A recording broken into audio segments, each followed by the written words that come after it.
وخلق الجان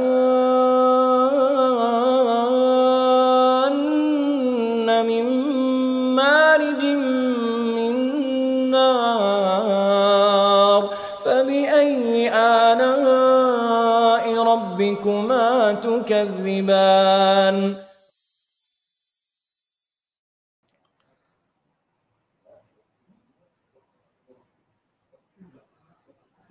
Ya, Assalamualaikum warahmatullahi wabarakatuh. Balik lagi di Halal Expo Indonesia.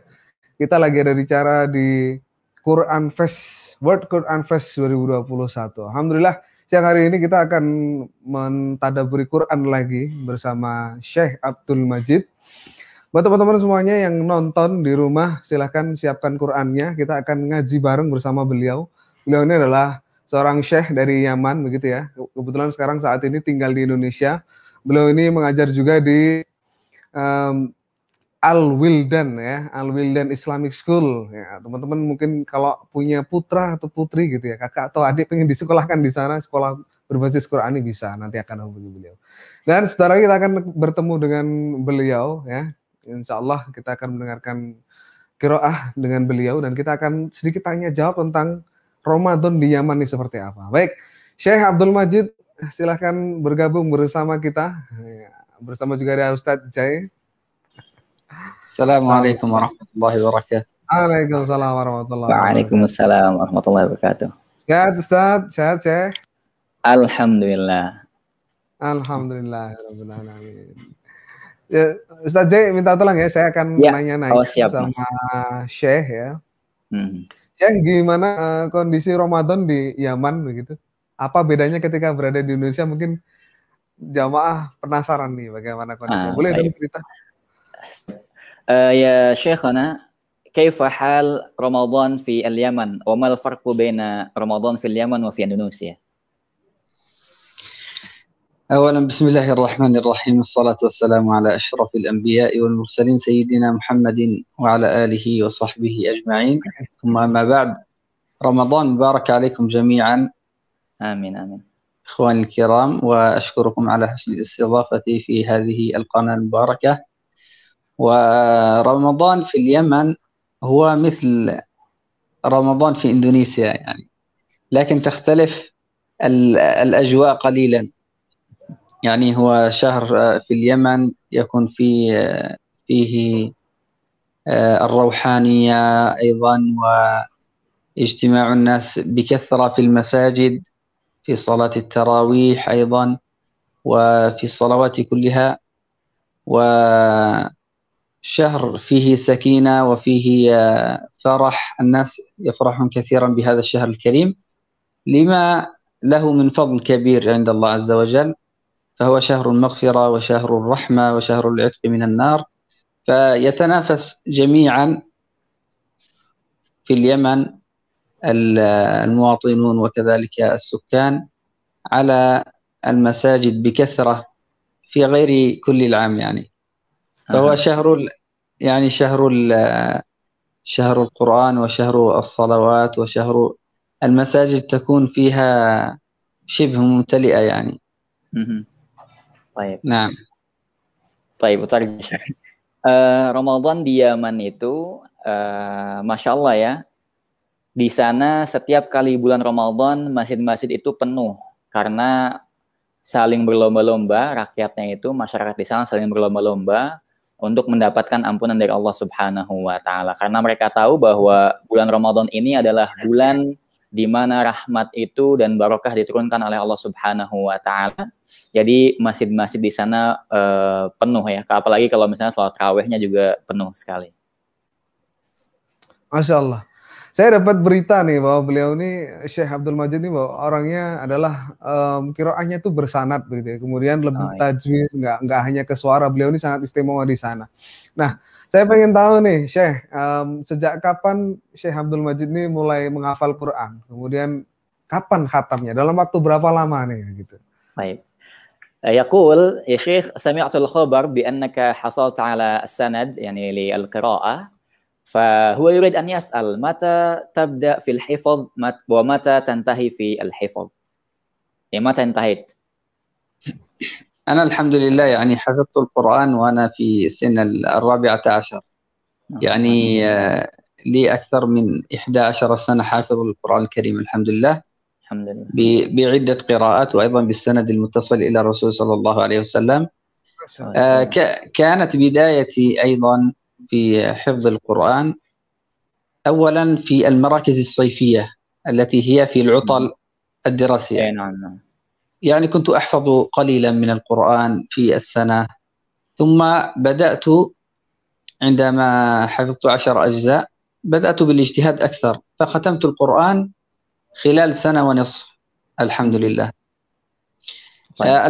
الأوقات التي كنا نحفظ فيها القرآن في اليمن هي ما بين مغرب وعشاء، ومن 1 إلى 3 عصرا. يعني هذه أيام القراءة التي كانت عندنا. وأيضا نعم من 1 إلى 13 عصرا. نعم 2 ساعات في العصر. طيب. وما بين مغرب وعشاء. وبعد المغرب وعشاء. طيب. Jadi beliau ini dahulu pertama kali menghafal, atau sebelumnya beliau ini adalah alhamdulillah seorang qori yang punya sanad yang bersambung sampai Rasulullah SAW, dan beliau juga memiliki bukan hanya satu qiraah, jadi bukan hanya satu bacaan saja, Mas. Beliau memiliki bukan beberapa hanya bacaan. Satu lagu gitu ya, Ustaz. Nah, iya. Yang bersambung kepada Nabi SAW. Dan beliau mulai membaca atau mulai menghafal Al-Quran dari atau telah menghatamkan Al-Quran ketika usia 14 tahun. Dan beliau memulainya itu dahulu ketika masih sekolah di lembaga-lembaga Quran yang hanya ada ketika musim panas saja. Jadi hanya liburan awalnya. Nah, ketika beliau menghafal sudah sampai ke 10 juz, akhirnya beliau mulai serius untuk menghatamkan Al-Quran sampai 1,5 tahun, dan beliau kemudian hafal Al-Quran. Masya Allah, Masya Allah. Kalau yang sekolah sendiri yang di Indonesia, Al-Wildan Islamic School ini, apakah berbasis dengan itu juga? Kemudian apakah juga bersanad sampai ke Rasulullah atau seperti apa nih? طيب أما بالنسبة للولدان التي تعمل فيه يا شيخنا، يعني هذه المدرسة هي مدرسة قرآنية كذلك، وهل أن طلابهم يحصلون على السند كذلك منكم يا شيخنا؟ نعم، مدرسة الولدان يعني أنا لي فيها أكثر من 2 الحمد لله. هي مدرسة إسلامية انترناشونال، يعني عالمية، فيها القرآن الكريم بفرعين، تخصص وغير تخصص.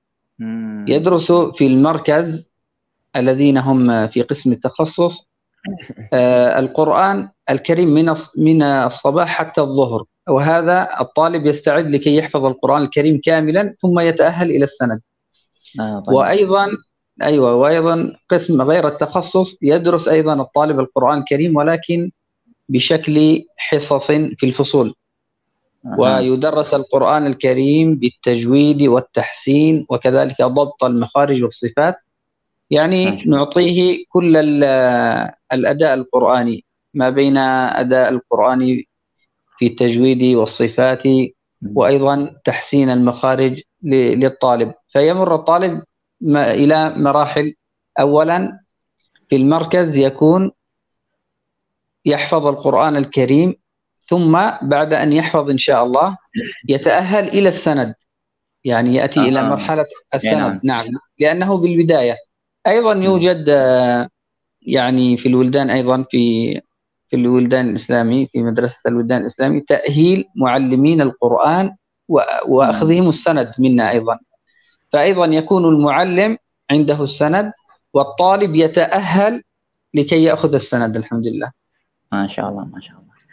Jadi sekolah Al-Wildan International Islamic School juga itu ada yang namanya kejuruan Al-Qur'annya. Jadi di sana pembelajaran Al-Qur'an bagi yang mau masuk takhusus atau kejuruannya, mereka menghafal dari pagi sampai siang hari. Adapun yang pelajaran umum yang berada di SMA-nya atau di madrasahnya itu merupakan mata pelajaran biasa. Nah, bedanya adalah kalau untuk yang kejuruan, yang takhusus itu porsi untuk menghafalnya lebih banyak karena dari pagi sampai siang hari. Dan di sekolah ini juga diajarkan tentang makhrij al-huruf dan juga tentang tajwidnya, ya. Jadi kalau misalnya ada anak yang sudah menghafal Al-Quran selesai dari hafalannya, maka mereka pun nanti akan kemudian mengambil sanad dari beliau. Dan di sini juga ada namanya kelas persiapan untuk menjadi seorang guru tahfidz. Nah, di kelas ini juga dipersiapkan seorang guru tahfidz yang memiliki sanad. Jadi bukan hanya santrinya saja yang punya sanad nantinya, tapi guru tahfidznya pun nanti semuanya bersanad. Masya Allah, Masya Allah. Sepertinya nanti kalau saya punya anak, saya akan sekolahkan di sana gitu. Oh, Masya Allah. Masya Allah. Baik, Ya, teman-teman yang di rumah, silahkan dipersiapkan Qurannya, karena sebentar lagi kita akan mendengarkan bacaan dari beliau, salah satu qori terbaik di dunia, yang alhamdulillah bergabung bersama kita di World Quran Fest 2021 yang diselenggarakan oleh Halal Expo Indonesia. Acara ini organized by Sky Connection, Khalif, dan RCTI Plus, didukung oleh Terang Jakarta, Chef Halal Indonesia, Rahma, Quran Pro, Fitrah World, dan Al-Wildan Islamic School. Baik, tafadhol pada Syekh, kami persilahkan waktunya untuk membacakan ayat-ayat Quran yang akan kita simak bersama. تفضل يا شيخنا.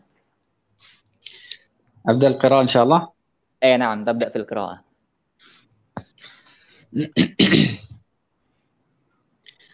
أعوذ بالله من الشيطان الرجيم.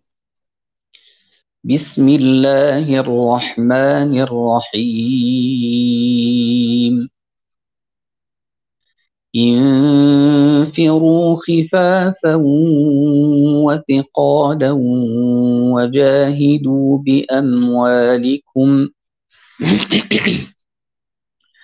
وجاهدوا بأموالكم وأنفسكم في سبيل الله ذلكم خير لكم إن كنتم تعلمون لو كان عرضا قريبا وسفرا قاصدا لاتبعوك ولكن بعدت عليهم الشقة وسيحلفون بالله لو استطعنا لخرجنا معكم يهلكون أنفسهم والله يعلم إنهم لكاذبون عفى الله عنك لم أذنت لهم حتى يتبين لك الذين صدقوا وتعلم الكاذبين لا يستأذنك الذين يؤمنون بالله واليوم الآخر أن يجاهدوا بأموالهم وأنفسهم والله عليم بالمتقين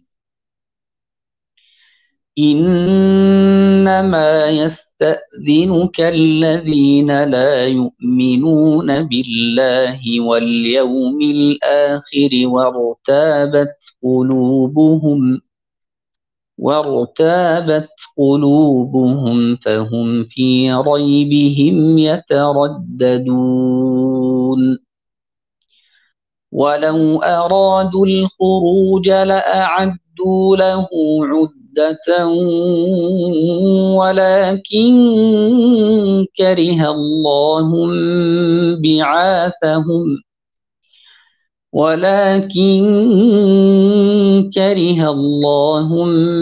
بعاثهم فثبطهم وقيل اقعدوا مع القاعدين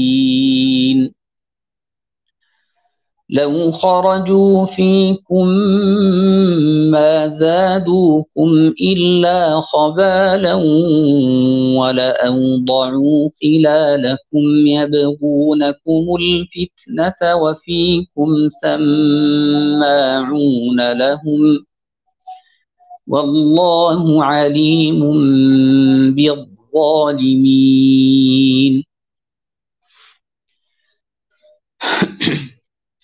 يحلفون بالله لكم ليرضوكم والله ورسوله أحق أن يرضوه إن كانوا مؤمنين لقد ابتغوا الفتنة من قبل وقلبوا لك الأمور حتى جاء الحق وظهر أمر الله وهم كارهون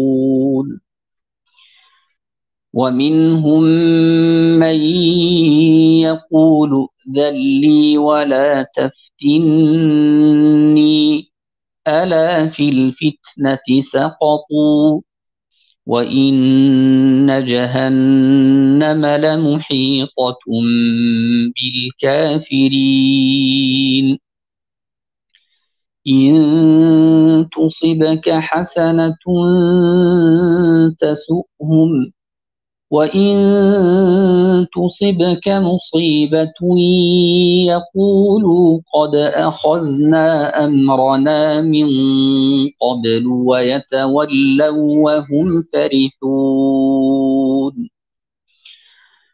قل لن يصيبنا إلا ما كتب الله لنا هو مولانا وعلى الله فليتوكل المؤمنون قل هل تربصون بنا إلا إحدى الحسنيين ونحن نتربص بكم أن يصيبكم الله بعذاب من عنده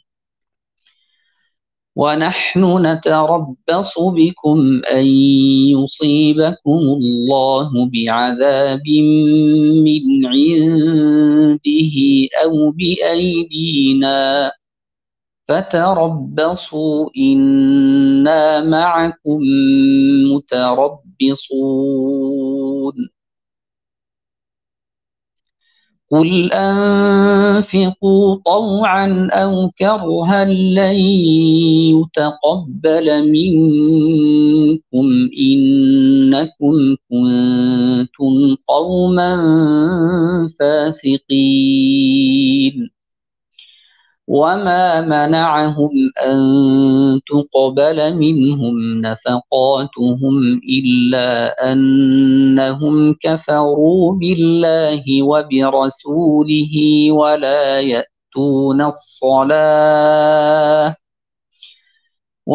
يأتون الصلاة إلا وهم كسالى ولا ينفقون إلا وهم كارهون فلا تعجبك أموالهم ولا أولادهم إنما يريد الله ليعذبهم بها في الحياة الدنيا وتزهق أنفسهم وهم كافرون ويحلفون بالله إنهم لمنكم وما هم منكم ولكنهم قوم يفرقون لو يجدون ملجأ أو مغارات أو مدخلا لولوا إليه وهم يجمحون ومنهم من يلمزك في الصدقات فإن أعطوا منها رضوا وإن لم يعطوا منها إذا هم يسخطون ولو أنهم رضوا ما آتاهم الله ورسوله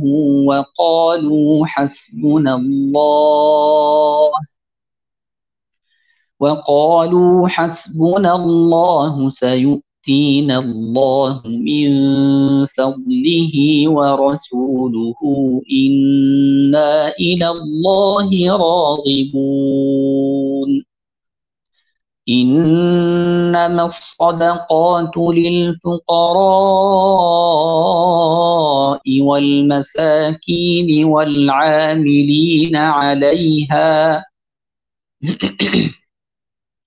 والعاملين عليها والمؤلفة قلوبهم وفي الرقاب والغارمين وفي سبيل الله وابن السبيل فريضة من الله والله عليم حكيم ومنهم الذين يؤذون النبي ويقولون هو أذن قل أذن خير لكم يؤمن بالله ويؤمن للمؤمنين ورحمة للذين آمنوا منكم والذين يؤذون رسول الله لهم عذاب أليم يحلفون بالله لكم ليرضوكم والله ورسوله أحق أن يرضوه إن كانوا مؤمنين ألم يعلموا أنه من يحادد الله ورسوله فأن له نار جهنم خالدا فيها ذلك الخزي العظيم يحذر المنافقون أن تنزل عليهم سورة تنبئهم بما في قلوبهم قل استهزئوا إن الله مخرج ما تحذرون ولئن سألتهم ليقولن إنما كنا نخوض ونلعب قل أبالله وآياته ورسوله كنتم تستهزئون لا تعتذروا قد كفرتم بعد إيمانكم إن نعف عن طائفة منكم نعذب طائفة بأنهم كانوا مجرمين المنافقون والمنافقات بعضهم من بعض يأمرون بالمنكر وينهون عن المعروف ويقبضون أيديهم نسوا الله فنسيهم إن المنافقين هم الفاسقون وعد الله المنافقين والمنافقات والكفار نار جهنم خالدين فيها هي حسبهم ولعنهم الله ولهم عذاب مقيم كالذين من قبلكم كانوا أشد منكم قوة وأكثر أموالا وأولادا فاستمتعوا بخلاقهم فاستمتعوا بخلاقهم فاستمتعتم بخلاقكم كما استمتع الذين من قبلكم بخلاقهم وخضتم كالذي خاضوا أولئك حبطت أعمالهم في الدنيا والآخرة وأولئك هم الخاسرون ألم يأتهم نبأ الذين من قبلهم قوم نوح وعاد وثمود وقوم إبراهيم وأصحاب مدين والمؤتفكات أتتهم رسلهم بالبينات فما كان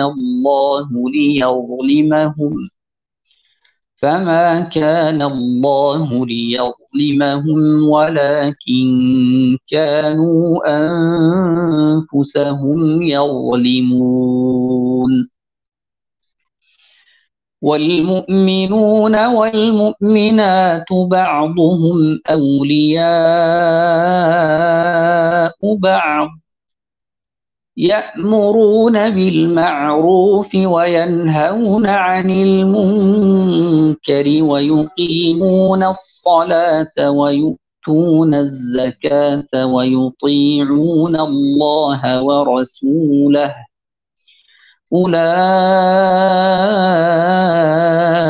سيرحمهم الله إن الله عزيز حكيم وعد الله المؤمنين والمؤمنات جنات تجري من تحتها الأنهار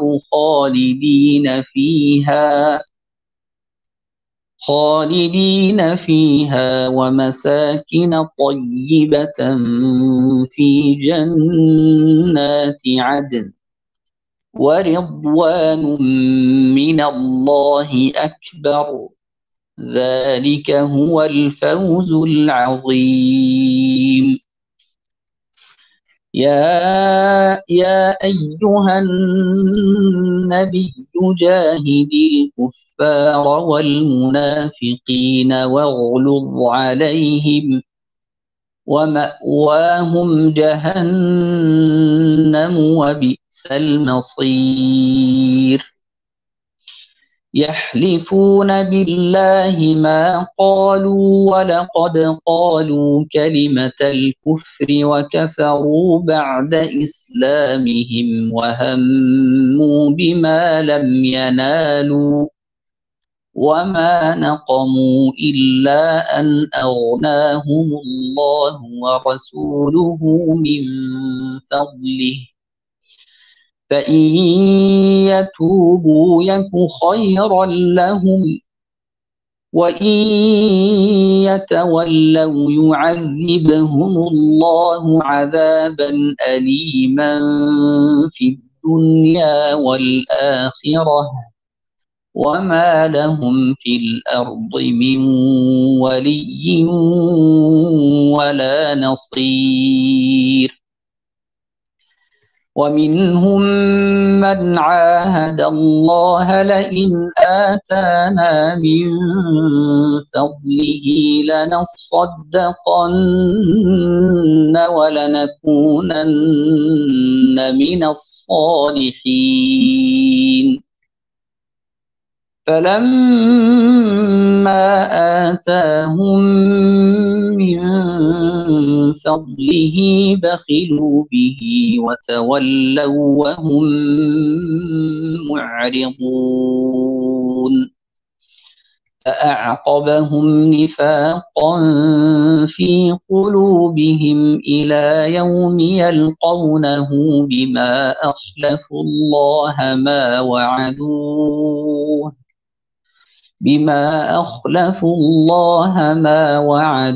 وبما كانوا يكفرون يكذبون ألم يعلموا أن الله يعلم سرهم ونجواهم وأن الله علام الغيوب الذين يلمزون المطوعين من المؤمنين في الصدقات والذين لا يجدون إلا جهدهم فيسخرون منهم سخر الله منهم ولهم عذاب أليم استغفر لهم أو لا تستغفر لهم إن تستغفر لهم 70 مرة فلن يغفر الله لهم ذلك بأنهم كفروا بالله ورسوله والله لا يهدي القوم الفاسقين فرح المخلفون بمقعدهم خلاف رسول الله وكرهوا أن يجاهدوا بأموالهم وأنفسهم في سبيل الله وقالوا لا تنفروا في الحر قل نار جهنم أشد حرا لو كانوا يفقهون فليضحكوا قليلا وليبكوا كثيرا جزاء بما كانوا يكسبون فإن رجعك الله إلى طائفة منهم فاستأذنوك للخروج فقل لن تخرجوا معي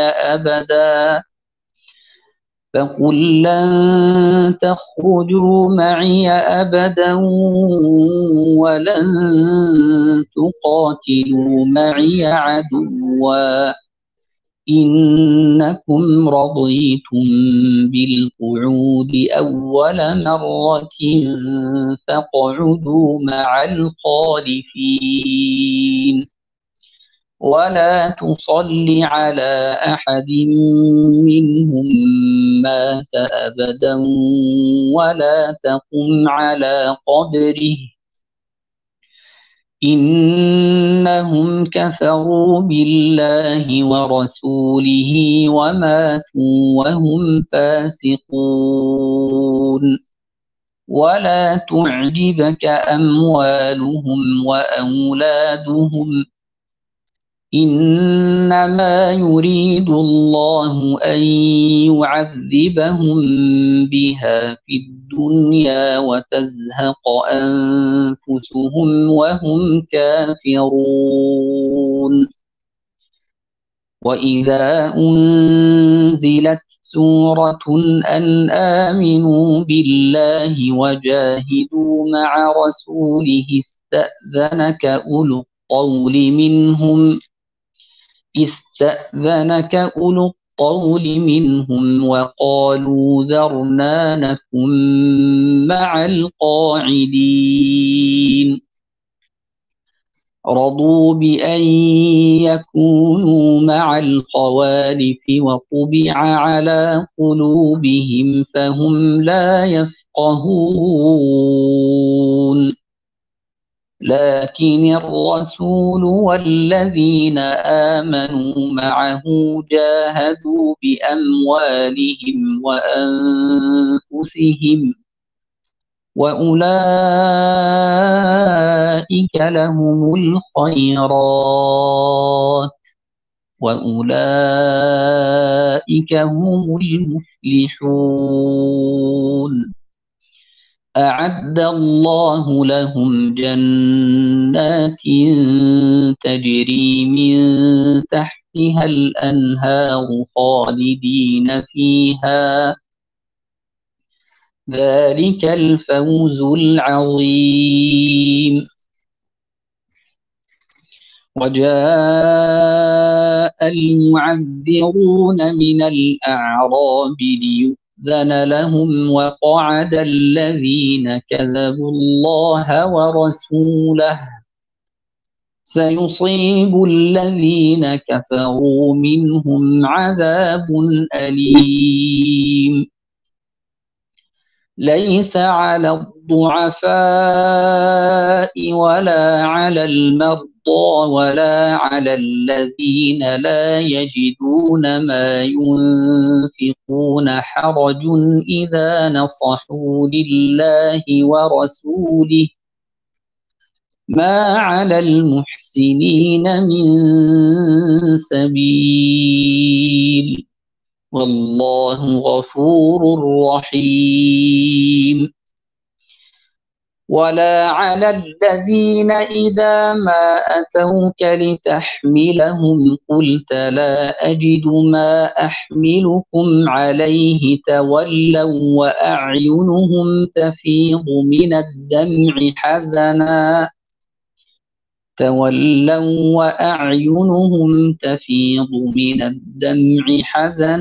ألا يجدوا ما ينفقون. صدق الله العظيم. Sadaqallahul Adzim. Masya Allah. Alhamdulillah, kita barusan mendengarkan lantunan ayat suci Quran surat At-Taubah. Tadi saya menyimak ada satu ayat yang sangat indah di ayat 71. Ada Allah sampaikan di sana, ulaika sayarhamuhumullah. Jadi ada orang-orang yang dirahmati sama Allah karena mereka adalah termasuk orang-orang yang beriman. Syekh, saya mau tanya nih, dari surat At-Taubah yang barusan dibaca nih, bagian mana yang Syekh sangat sukai gitu? Ya Syekhana, mimma qara'ta fi surat At-Taubah ayyu maqta' yani tuhibbunaha atau tuhibbunahu fi ayyi ayah? يعني الآية الذي استوقفتني هذه الآية الأخيرة ولا على الذين إذا ما أتوك لتحملهم قلت لا أجد ما أحملكم عليه تولوا وأعينهم تفيض من الدمع حزنا. يعني سبحان الله كانوا يريدون الجهاد والإنفاق في سبيل الله فما استطاعوا فكانوا يبكون من شدة الحزن. فهذه الآية يعني عظيمة جدا تبين كيف كان المسلمون يعني يحزنون إذا لم يقدموا شيئا في سبيل الله. وأيضا أنا قرأت برواية حفص عن عاصم بقصر المنفصل عن طريق الطيبة، يعني لم أمد المد الجائز، مديته حركتين وذلك Baik. Barak. Wa iyyakum ya Syekhana. Ayat yang membuat Syekh terdiam dan juga Syekh sukai pada surat ini adalah ayat terakhir yang beliau baca yang menjelaskan di mana kaum muslimin ketika tidak bisa bersedekah di jalan Allah Subhanahu wa taala, mereka itu bersedih dan kemudian menangis. Itu Ustaz. Dan kemudian Syekh juga tadi mengatakan bahwa kenapa beliau tidak memanjangkan mad di perkataan atau di kalimat ya ayyuhalladzina, kenapa tidak dipanjangkan? Karena beliau membaca dari riwayat yang lain. Jadi riwayat Hafiz dari Asim dari jalur yang lain. Makanya hanya dibaca 2 harokat. Apakah kemudian maknanya berbeda atau gimana, Ustaz? Hal ma'nahu mutafarik ya Syekhana lamma qara'ta bi riwayah yani al-ula min riwayah al-thaniyah بتقصير نعم هذا بقصر المد أيضا يوجد بالتوسط ويوجد هذا بقصر المد الجائز عن طريق الطيبة من طريق الطيبة يعني طريق الحفص لكن من طريق الطيبة فيجوز له أن يقصر المنفصل في كل القرآن. طيب. لكن أن تكون من أول القراءة كاملة، لا أن يقصر آية ويمد آية. نعم. السؤال يا شيخ، لكن هل يغير المعنى أم لا؟ لما قصرنا المد لا يغير المعنى. يعني المد هنا هو للتعظيم، يعني يا أيها أو يا أيها هي نفس المعنى. القراءات تختلف في الفرش، في الكلمات، في الحروف، لكن المعنى بمعنى واحد، لا يوجد أي اختلاف في القراءات أو الروايات.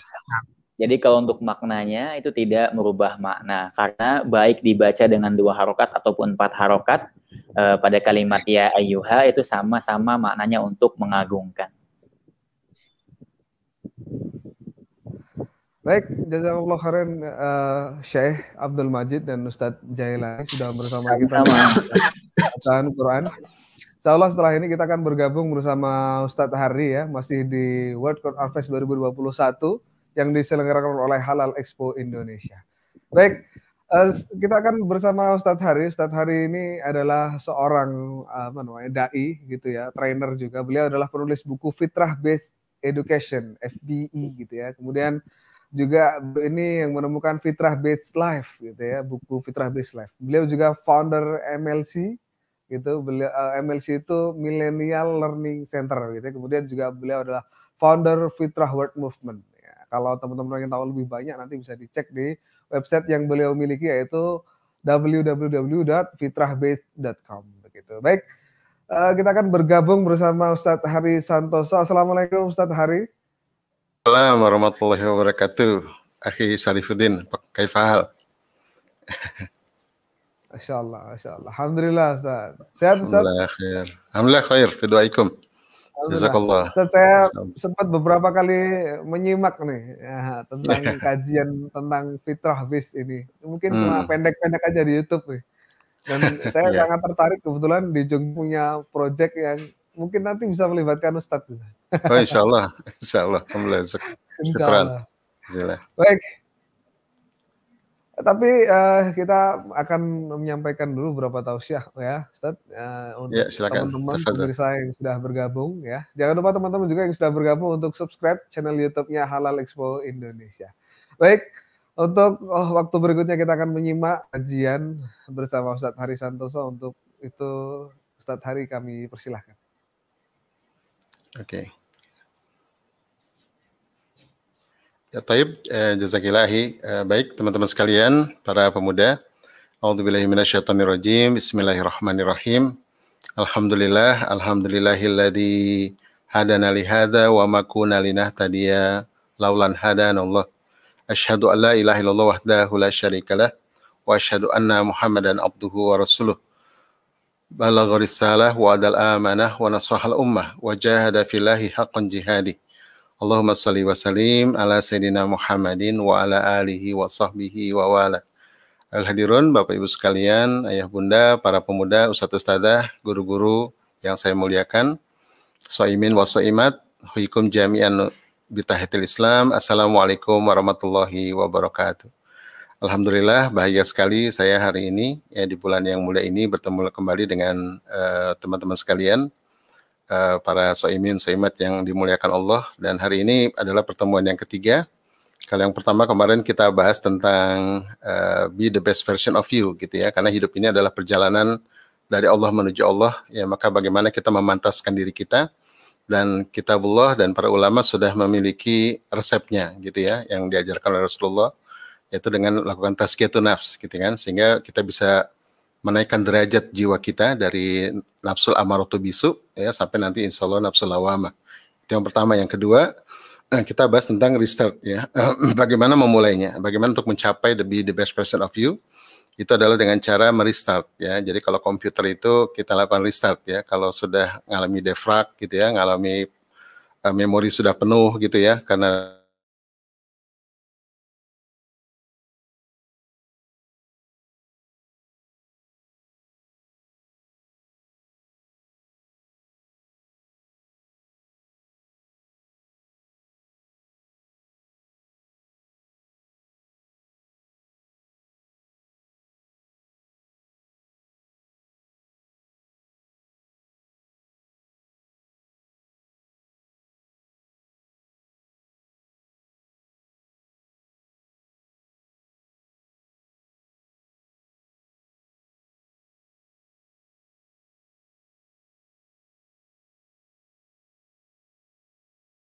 jasada kulluh, fa idza fasadat fasada jasada kulluh, gitu ya.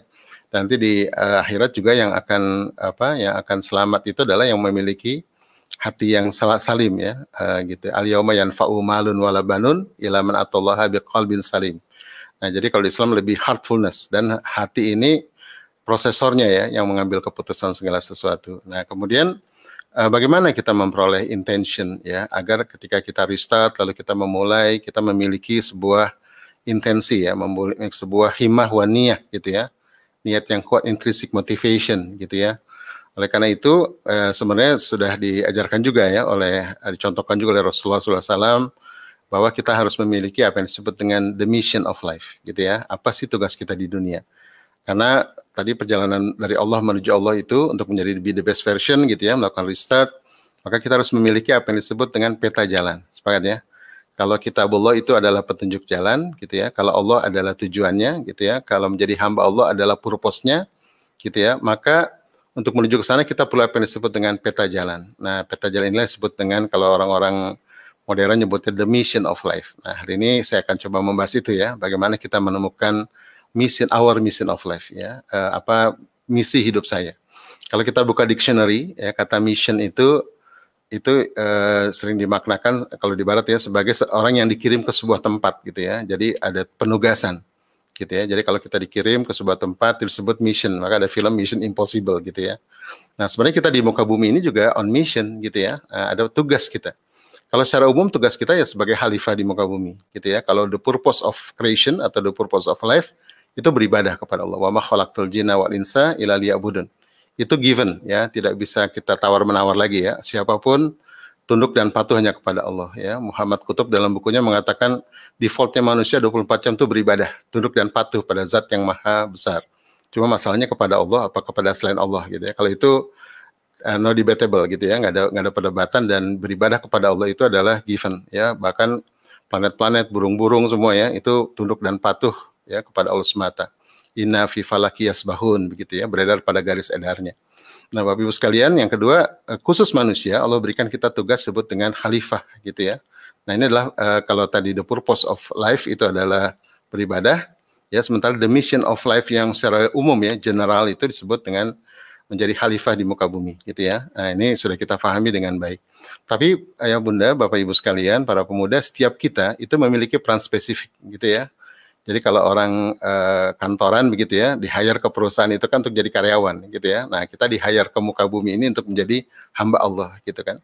Apa tugas hamba Allah gitu ya? Nah, apa tugas karyawan? Menggantikan peran pemilik perusahaan gitu ya, untuk menjalani operation gitu ya, menjalani tugas-tugas dalam perusahaan. Nah, begitu pula kita dihadirkan ke muka bumi menjadi hamba Allah ya, karyawannya Allah untuk melakukan tugas-tugas kita gitu ya. Nah, tugas ini kan ada banyak gitu ya.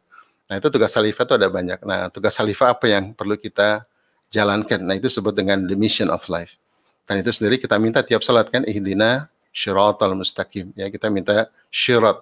Nah, kalau di Al-Quran ini istilahnya macam-macam ya, disebut dengan syirat, disebut dengan sabila, disebut dengan amr gitu. Nanti kita akan bahas ya. Nah, jadi teman-teman sekalian, saya ingin memaparkan sebuah syair dari Arumi gitu ya, seorang ulama sufi yang yang saya baca riwayatnya luar biasa hidupnya gitu ya, dan hikmah-hikmah yang diberikannya itu bahkan sampai sekarang dianggap menginfluence dunia gitu ya, walaupun orang barat ngambil hikmahnya tapi menolak Tuhannya gitu ya. Jadi barat itu spiritual tanpa Tuhan dia. Nah, Arumi mengatakan apa? Dia bilang begini, sebenarnya hanya satu hal saja yang kamu harus ingat ya, tidak boleh engkau lupakan di muka bumi gitu ya. Kalau kamu melupakan ini, kamu sama juga tidak melakukan apapun.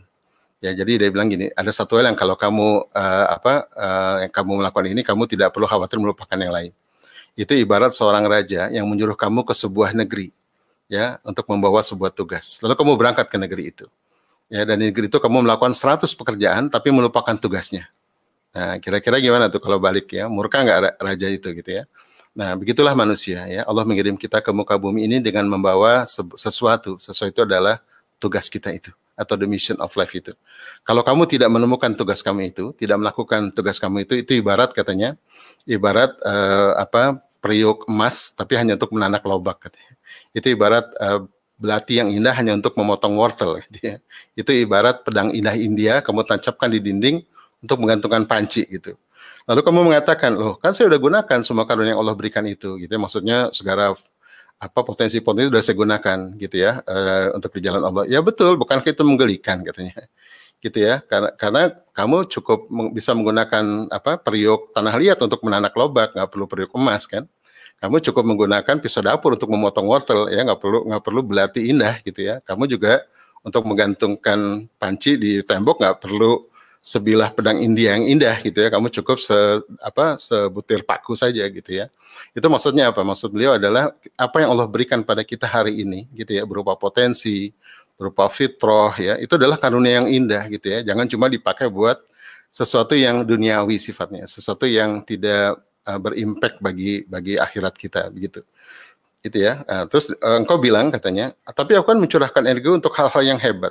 Aku belajar hukum, belajar filsafat, katanya, ya, belajar tentang ekonomi dan seterusnya. Betul, katanya. Tapi bukankah itu hanya cabang-cabang saja, ya, cabang-cabang dari dirimu yang sesungguhnya. Ingatlah tentang sumber keberadaanmu, yaitu Allah Subhanahu wa taala, kehadiran Tuhanmu tadi, ya, menyadari kehadiran.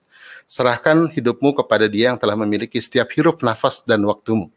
Gitu ya. Nah, ini nasihat yang luar biasa. Bila tidak, engkau akan seperti pemilik belati nan indah itu tadi yang memakukan ke dinding dapur untuk menggantung sendok sayurnya. Engkau akan menyia-nyiakan ketajaman yang amat berharga, mengabaikan kehormatanmu dan misi hidupmu. Nah, ini Ar-Rumi mengatakan begitu. Jadi Bapak Ibu sekalian, ini yang kadang-kadang kita melupakan, ya, bahwa kita hadir ini bukan kebetulan. Sepakatnya, Rabbana ma khalaqta hadza batila, gitu ya. Kita hadir ini dengan membawa tugas. Tadi kita baca ayat-ayat tentang surat At-Taubah tentang munafikin, ya, bagaimana orang-orang itu menolak berperang, ya, menolak menjalankan tugas. Karena dosa menolak tugas itu lebih parah, ya, daripada dosa melanggar larangan. Ya, contohnya apa? Contohnya iblis dengan Nabi Adam alaihissalam, ya. Nabi Adam itu kan melanggar larangan, ya. Itu pun karena dipengaruhi oleh iblis, ya. Akhirnya dia makan buah huli, kan. Nah, tapi Allah mau mengampunkan Nabi Adam, gitu ya, dan hanya mengatakan di Quran Adam itu tergelincir. Ya, dan Adam diampunkan. Tapi kenapa iblis tidak diampunkan? Karena iblis itu bukan melanggar larangan, tapi menolak perintah. Ya, iblis menolak untuk sujud kepada Adam karena merasa hebat. Sepakat nggak? Ya, khalaqtani minar wa khalaqtahu minhu, ya, ana khairu minhu, katanya. Aku lebih baik daripada kamu. Nah, Bapak Ibu sekalian, teman-teman para pemuda, hari ini banyak, ya, orang-orang di era posmo ini, orang-orang yang merasa hebat dirinya, egosentrik, gitu ya. Ini perlu kita luruskan, nih. Ini kan nanti masalah riya dan seterusnya. Nah, oleh karena itu jembatannya apa agar kita tidak tadi, ya, bisa langsung directly ke Allah adalah menemukan tadi, ya, tugas kita sebenarnya apa. Teman sekalian, apakah Rasulullah juga mendapat tugas? Tentu, gitu ya. Rasulullah SAW sudah mendapat tugas berupa kenabian, ya. Maka risalah itu kan disebut tugas kenabian. Ya, Rasulullah mendapatkan tugas itu pada usia 40 tahun. Ya, saya baca riwayat, gitu ya, bahwa seperti Al-Sokani itu menceritakan semua nabi-nabi mendapatkan misi hidupnya atau misi kenabiannya itu pada usia 40. Dan menjelang 40 mereka tuh umumnya gelisah, gitu ya. Hanya ada 2 nabi yang tidak pada usia 40 mendapatkan tugas, hanya 2 nabi, yaitu Nabi Yahya alaihissalam dan Nabi Isa alaihissalam. Kenapa? Karena wafat lebih muda. Ya, Nabi Yahya diwafatkan lebih muda sebelum usia 40.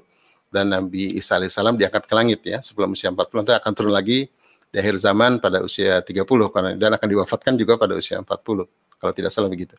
Nah, jadi Bapak Ibu sekalian, ini kalau di riset-riset, ya, ini usia 40 ini sebenarnya menjadi titik krusial kehidupan, karena ini sudah separuh 2/3 bahkan, ya, sudah 2/3 dari kehidupan. Kata Rasulullah, umur umatku itu sitina wasab'ina, antara 60-70. Jadi teman-teman yang sekarang usia 30-an ini mulai galau, gitu ya, mulai ada rasa bimbang, ragu, gitu ya, dan seterusnya. Ini sebenarnya agenda jadwal dari Allah sebenarnya, gitu ya. Maka harus menjawab kegalauan ini dengan menemukan apa sih peran saya di muka bumi, ya, apa yang saya harus lakukan sampai akhir. Ya, apa yang membuat saya kalau wafatkan, lalu Allah hidupkan kembali, pasti saya akan lakukan itu lagi. Ya, sampai kapan saya hidup dalam rutinitas yang tidak jelas, gitu ya. Maka Ramadan ini sebenarnya sebuah cara Allah untuk men-pick up, ya, menyadarkan kita, ya, hidup itu bukan tentang rutinitas cari makan, gitu ya. Hidup itu bukan rutinitas karir, hidup itu bukan rutinitas bisnis, ya, tapi hidup itu adalah untuk Allah, ya. Maka kita harus menemukan apa sih peran sejati kita, apa yang mau kita lakukan, apa yang menggebu-gebu dalam jiwa kita, bagaimana kita menyambutnya dengan jujur, gitu ya. Walaupun mungkin barangkali kita tidak punya kemampuan untuk itu, gitu ya, tapi itu panggilan. Sama kayak para nabi-nabi ya, itu para nabi-nabi kan yang akan jadi nabi nggak pernah berpengalaman jadi nabi kan gitu ya. Tapi Allah yang memilih ya, Allah yang memilih mereka ya. Maka disebut al-mukhtar gitu kan, orang-orang yang terpilih gitu. Jadi teman-teman sekalian, kalau kita kaji surat Al-Aqaf ya, ayat surat 46 ayat 15 gitu ya, itu disebutkan usia 40 itu usia galau sebenarnya gitu ya. Maka kita disuruh berdoa. Hatta balagu asyuddahu wa balagu arba'ina sana. Ya, ketika sampai masa balago ya, balago ini ada yang mengatakan usia 15, ada yang mengatakan balago asyuddahu ini buluk asyad gitu ya. Buluk asyad ini 30-an sampai 40. Jadi di Anda ada yang antara usia ini 30 40 katanya disuruh berdoa. Rabbi auzi'ni ya Allah bimbinglah aku. An ashkurani mataka lati an'amta alayya gitu ya, agar aku mampu bersyukur gitu ya kepada semua nikmat yang kau berikan kepada diriku. Itu kalau kita baca tafsir ya, itu bermacam kata Rabbi auzi'ni itu ya kadang-kadang diterjemahkan dengan ya Allah bimbinglah aku. Dan kita terjemah Departemen Agama. Tapi kalau kita baca literatur tafsir-tafsir di luar ya, Rabbi auzi'ni itu bisa dimaknakan sebagai oh my Lord push me, ya, oh my Lord motivate me, ya oh my Lord enthusiasm me gitu ya. Jadi hal-hal yang harus ayo segera gitu ya. Karena ini memang harus masalah penting ini. Karena dari 40 sampai 60 ya, itu tinggal sepertiga lagi hidup kita. Sepakat nggak?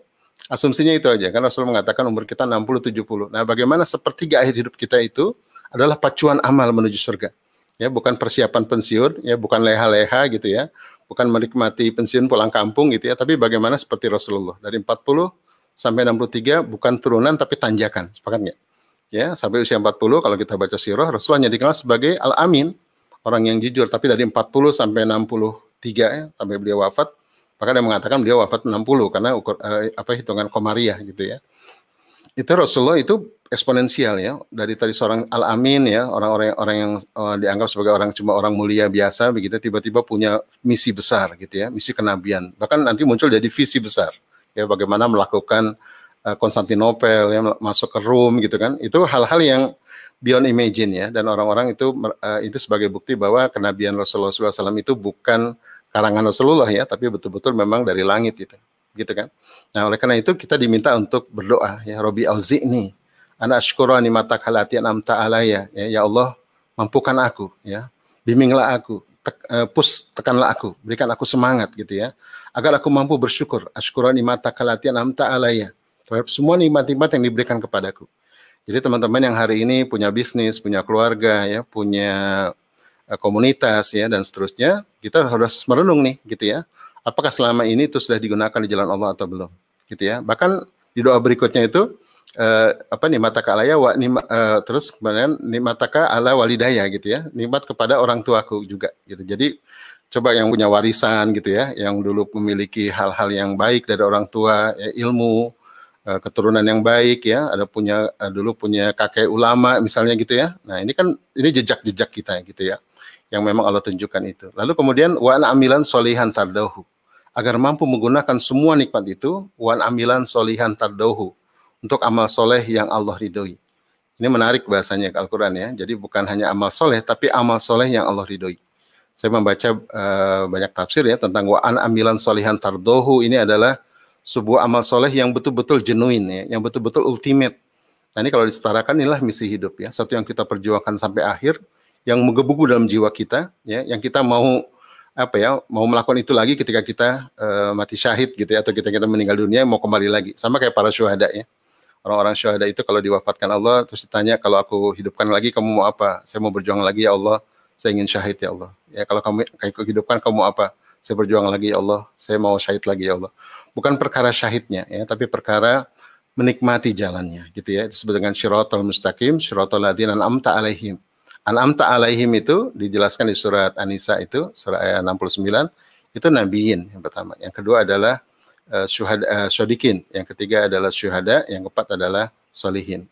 Nah gitu ya, jadi gambaran bahwa ini jalan yang kita minta setiap kita sholat, dan itu nggak sah orang sholat kalau nggak baca Fatihah gitu ya. Dan dalam Fatihah itu ada satu-satunya doa, yaitu meminta syiratal mustaqim. Nah ini kalau saya menangkap ini sebagai itulah misi hidup kita, itulah jalan kita menuju Allah. Setiap kita memiliki jalan kita masing-masing, dan dari mana jalan kita nanti kita akan bahas ya. Itu ada dalam, kalau para ulama nyebutnya misi hidup kita itu kadar-kadarnya dalam fitrah kita. Nah, sebelum sampai ke sana saya ingin bercerita tentang Rasulullah SAW, gitu ya. Bagaimana Rasulullah SAW itu digambarkan ya, itu pada tahun ke-10, jadi usia 40 itu kan diberikan misi kenabian ya, tugas tadi ya, mission of prophet gitu ya, misi kenabian. Pada tahun ke-10 kenabian, Rasulullah mengalami tahun duka cita. Teman-teman pernah baca sejarahnya ya. Terus kemudian Rasulullah dalam tahun duka cita itu istrinya wafat gitu ya, Khadijah radhiyallahu anha, kemudian pamannya wafat, dan Rasulullah kemudian diangkat ke langit kan, ada peristiwa Isra Mi'raj. Saya bertemu dengan seorang profesor ya, dia ahli filsafat Islam, saya ketemu di Bali. Beliau bercerita tentang Isra Mi'raj. Dalam hati saya udah tahu gitu ya. Ternyata ada yang menarik dari kisah beliau. Jadi beliau cerita sederhana. Rasulullah di-mi'rajkan ya, diisrakan ke Aqsa, kemudian di-mi'rajkan ke Sidratul Muntaha kata beliau. Sidratul Muntaha itu sebuah tempat yang sangat mulia, satu level di bawah ars. Ya, belum pernah ada manusia mencapai derajat setinggi itu kecuali Rasulullah SAW. Ya, ruh Muhammad itu memang dahsyat itu ya, maka disandingkan dalam syahadat itu dengan syahadah uluhiyah ya, syahadah uluhiyah la ilaha illallah wa asyhadu Muhammad Rasulullah. Karena begitu dahsyat ruh Muhammad itu.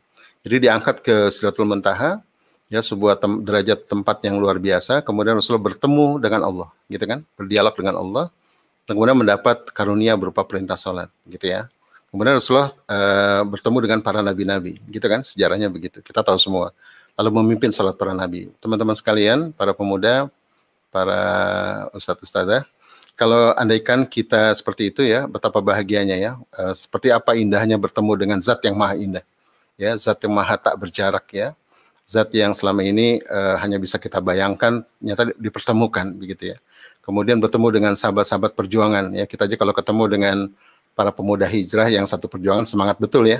Ketemu dengan ustadz-ustadz yang satu pemikiran kita semangat betul. Ini bertemu dengan para nabi-nabi ya yang hanya selama ini hanya dibaca di Al-Quran di Wahyu, sekarang bertemu dan memimpin salat mereka. Dialog dengan Nabi Musa alaihissalam, dialog dengan Nabi Ibrahim alaihissalam, betapa indahnya pertemuan itu. Kemudian Rasulullah ditunjukkan surga dengan segala keindahannya. Ya termasuk dikasih lihat bidadari gitu ya. Kemudian ditunjukkan neraka dengan segala kengeriannya. Gitu ya, dan Rasul akan dijanjikan masuk surga dan tidak diharamkan masuk neraka. Kemudian setelah itu selesai semua, Rasul turun lagi ke bumi dan ceritanya selesai, gitu kan? Kita tahu semua. Tapi pertanyaan besarnya begini, kalau kita jadi Muhammad, kira-kira kita turun apa enggak? Gitu ya. Kalau kita jadi Muhammad sallallahu alaihi wasallam, kita dapat anugerah seperti itu, turun lagi ke bumi apa enggak? Ya dengan segala kesumpekannya begitu ya, dengan segala permasalahan, kira-kira kita turun apa enggak? Itu pertanyaan menarik tuh. Ternyata itu sudah dibahas ya.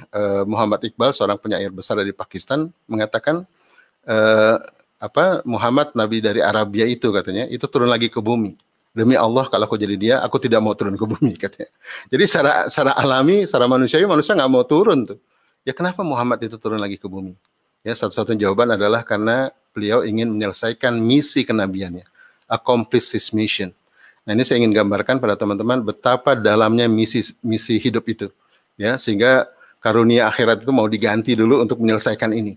Nah, tugas kita itu, teman-teman sekalian, menemukan misi hidup, kemudian menyelesaikannya sampai akhir hayat kita. Nah, itu adalah the mission of life itu ya. Mari kita temukan the mission of life ya, misi perjuangan kita. Apa definisi dari mission of life? Saya temukan misi dari seorang ulama dalam tulisannya itu, the mission of life itu adalah titik pertobatan, titik kesadaran ya untuk menyeru kebenaran, ya untuk melakukan perubahan yang Allah ridhoi, untuk menolong umat ya dalam sebuah hal yang spesifik.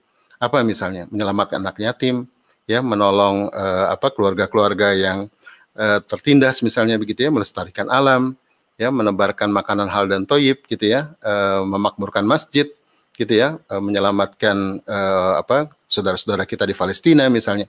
Ada satu hal yang mau kita perjuangkan dan itu dalam jiwa kita muncul dan itu menggebu-gebu gitu ya. Dan itu mulai diawali dari usia 30-an dan itu dalam bentuk kegelisahan. Ya, teman-teman kira para nabi nggak mengalami kegelisahan. Ya, ternyata sebelum mendapatkan misi kenabian itu gelisah semua. Ya, Nabi Musa alaihissalam gelisah. Ya, yang Nabi Musa itu kan 10 tahun itu tinggal di Madian ya. Jadi setelah dia mukul orang Mesir sampai mati itu, dia kabur kan. Dia kabur, kemudian menikah dengan anaknya Nabi Shu'aib ya, Sofuro. Ya, lalu menjadi peternak yang hebat lah di Madian itu selama 10 tahun. Tapi Nabi Musa alaihissalam gelisah, ya, ingin balik ke Mesir. Dia nggak tahu, ya, have no idea apa yang harus lakukan nanti di Mesir. Pokoknya ada yang ingin dia lakukan untuk bangsanya, untuk umatnya. Nah itu misi hidup. Rasulullah juga nggak sama. Selama 3 tahun Rasulullah SAW gelisah, ya. Kalau kita baca Sirah Nabawiyah, beliau bolak-balik ke Gua Hira kan, bolak-balik ke Gua Hira gitu, gelisah ingin menyelamatkan, ini ada apa gitu ya dengan bangsa ini gitu ya, dengan umat ini ya, terjadi kejahatan, orang apa tawaf dengan terbalik gitu ya. Itu jadi gelisahnya bukan gelisah pengen kaya gitu ya, bukan gelisah pengen dunia, gelisah ingin menolong umat ya. Walaupun kita sendiri mungkin belum selesai dengan diri kita gitu ya, tapi ada panggilan-panggilan, ada calling gitu ya dari dalam jiwa kita. Kalau di barat itu calling itu pengen bisnis ya, calling itu pengen apa, kalau di barat itu misi hidup itu bisnis, misi hidup itu karir. Kalau dalam Islam enggak ya, misi hidup itu bukan bisnis, bukan karir. Tapi apa yang mau kita lakukan untuk umat, itu dulu ya, titik poinnya itu dulu. Ya, apa yang mau kita lakukan ya, dalam jiwa kita tuh menggebu-gebu. Kan Malaikat Jibril tidak tiba-tiba turun lalu mencolek Muhammad ya, Muhammad besok nabi ya, ini Quran, enggak gitu kan. Ada proses manusiawinya ya, ada proses gelisahnya gitu ya, ada proses ya fitrahnya gitu ya, sehingga ini ditumbuhkan. Kemarin saya tulis juga di Facebook tentang Raden Ajeng Kartini ya, betapa Raden Ajeng Kartini itu gelisah gitu kan terhadap kaumnya, feodalisme, terhadap bahkan Islam sendiri dia gelisah dengan Islam. Sampai akhirnya kegelisahan itu bertemu dengan taufiqullah ya. Jadi nanti sama kayak Musa alaihissalam, gelisahnya Musa ketemu dengan kehendak Allah. Ya, gelisahnya Muhammad ketemu dengan kehendak Allah. Ya, gelisahnya Raden Ajeng Kartini bertemu dengan kehendak Allah begitu ya. Jadi teman-teman yang sekarang gelisah, arahkan gelisahnya ke Allah, jangan ke dunia gitu ya. Apa yang saya mesti perjuangkan? Ya, saya sadar bahwa saya memang kita tidak lengkap hari ini ya. Kita banyak bolong-bolong, tapi harus munculkan itu ya, sebuah high intention, sebuah himmah ya, sebuah hamasah apa yang mau kita perjuangkan untuk umat. Ya, kebayang ya kalau setiap kita punya itu ya, maka tegaklah nih peradaban gitu kan. Nah, problemnya kita berdakwah misalnya, kita mengaji misalnya, tapi kita nggak punya mission. Apa sih yang mau kita jalani secara spesifik gitu ya. Seperti tadi ya, saya punya seorang sahabat juga di Bali ya, itu misi hidupnya sederhana. Ya, bagaimana menyediakan makanan halal dan thayyib untuk muslim di Bali. Ya, simple dia. Gitu ya. Tapi dari situ kemudian berkembang gitu ya, jadi bisnis, jadi macam-macam. Tapi hanya itu simple. Gitu ya. Jadi misi itu nggak harus rumit, cuma satu kalimat gitu ya. Apa yang mau kita perjuangkan, apa yang mau kita lakukan ya sampai kita akhir hayat gitu. Gitu ya. Dan teman-teman begitu. Jadi kayak Nabi Musa, saya kembali ke Nabi Musa ya. Jadi Nabi Musa alaihissalam ini gelisah kan. Gelisah gitu ya. Kemudian beliau bawa keluarganya ke Mesir. Gitu kan. Kalau Rasulullah itu kan ke Gua Hira ya, uzlah gitu ya. Nah, ini jadi caranya macam-macam nih, dengan uzlah, dengan langsung menyambut begitu ya. Seperti itu. Jadi sampai tengah jalan ternyata bertemu kehendak Musa dengan kehendak Allah ya. Musa melihat ada api di Bukit Tursina kan. Ya, Musa mengira itu kayu ranting yang terbakar, karena biasa kalau di padang pasir suka tergesek angin gitu ya, lalu memercikan api gitu. Ya, Nabi Musa minta keluarganya menunggu dia ke atas, ternyata di atas bertemu dengan Allah, gitu kan. Lalu kemudian dapat tugas ya, Musa ila Fir'auna gitu dan seterusnya. Ya, Musa diminta untuk ke Fir'aun gitu ya, untuk mendakwahi Fir'aun, tapi yang misinya adalah bagaimana membawa Bani Israel ini keluar dari Mesir, ya, menyelamatkan perbudakan itu sampai ke tanah yang dijanjikan. Itu misinya Musa, tugas dari langit itu. Ya, tapi yang menarik adalah kemudian Allah bertanya, Musa, ada apa di tangan kananmu? Gitu ya. Itu para mufassir mengatakan Allah bukannya nggak tahu apa yang ada di tangan Musa kan? Ya, letakkanlah di tanah ya Musa. Ternyata berubah menjadi ular, gitu kan? Lalu kemudian tongkat yang tadinya ini, jadi tongkat di Nabi Musa itu, tongkat itu simbol ya, simbol kompetensi, ya, simbol entrepreneur waktu itu ya. Jadi peternak hebat tuh kalau kemana-mana bawa tongkat kan, gitu ya. Dan tongkat itu nanti ada modelnya gitu ya. Nah, ini tongkat Musa ini sebenarnya simbol kompetensi Musa, simbol seorang entrepreneur hebat dalam peternakan gitu ya. Tapi ketika diletakkan di tanah oleh Allah berubah jadi ular. Dan sejarah mencatat kemudian tongkat yang selama ini cuma untuk cari duit ya, cuma untuk bisnis, ternyata bisa mengalahkan konspirasi tukang sihir. Ternyata bisa membelah lautan gitu ya. Ternyata bisa melakukan hal yang luar biasa. Jadi teman-teman sekalian, itu maknanya apa? Ya, mari kita gunakan potensi kita tadi. Ana asykura ni'mataka allati an'amta alayya. Gunakan semua potensi kita, bisnis kita, keluarga kita, jamaah kita, komunitas kita gitu ya, ilmu-ilmu yang kita kuasai untuk ke jalan Allah. Maka nanti saksikan semua akan menjadi sakti dia. Keberkahan akan dicurahkan. Gitu ya. Nah, itu manfaat dari menemukan misi hidup. Oke, mudah-mudahan itu yang bisa saya sampaikan. Cara menemukannya nanti bisa kita bahas lebih dalam ya. Tapi sedikit sebelum saya tutup, kalau dalam perspektif fitrah ya, itu fitrah ada 8 fitrah. Dan masing-masing fitrah itu sebenarnya nanti akan menjadi peran. Jadi misalnya fitrah iman ya. Fitrah iman itu kalau berkembang gitu ya, itu bukan sekedar orang soleh gitu ya, tapi bagaimana fitrah iman itu berkembang menjadi da'iyah, ya, orang yang melakukan perubahan, ya change maker, saya nyebutnya begitu. Kalau fitrah bakat ya, tiap kita kan unik ya, ada punya bakat. Itu bukan sekedar bakat untuk bakat atau bakat untuk cari duit atau bakat untuk startup, bukan ya. Tapi talents itu, bagaimana talents kita itu untuk menjadi solution maker. Tadi kayak tongkat Musa itu ya. Tongkat Musa kan sebenarnya mungkin kompetensi Musa. Bagaimana digunakan di jalan Allah gitu ya. Nah itu seperti itu. Yang ketiga adalah seksualitas, itu menjadi family life ya. Bagaimana keluarga kita ya, kita arahkan untuk mendukung perjuangan kita. Disebut regeneration maker.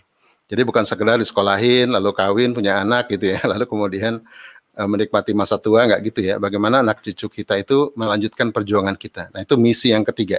Jadi misi yang pertama itu daiyah, menjuru kebenaran, change maker. Misi yang kedua adalah bagaimana semua talenta gitu ya, bisnis kita menjadi solusi bagi umat gitu ya. Yang ketiga adalah bagaimana keluarga kita gitu ya, melanjutkan perjuangan kita. Jadi disebut legacy gitu ya. Kalau di surat di Al-Quran itu disebutkan anak keturunan kita itu bukan sekedar anak ya, bukan sekedar anak biologis, tapi kalau Ustadz Budi Asari nyebutnya anak ideologis. Ya, kalau lebih lanjut lagi kalau di Al-Quran disebut bukan sekedar ideologis, tapi anak yang melanjutkan perjuangan. Ya, waladina amanu wa tabatum dzurriyyatahum biimanin alhaqna bihim dzurriyyatahum. Ya, orang-orang yang beriman yang diikuti oleh anak dan keturunannya dalam keimanan. Ya, gitu ya.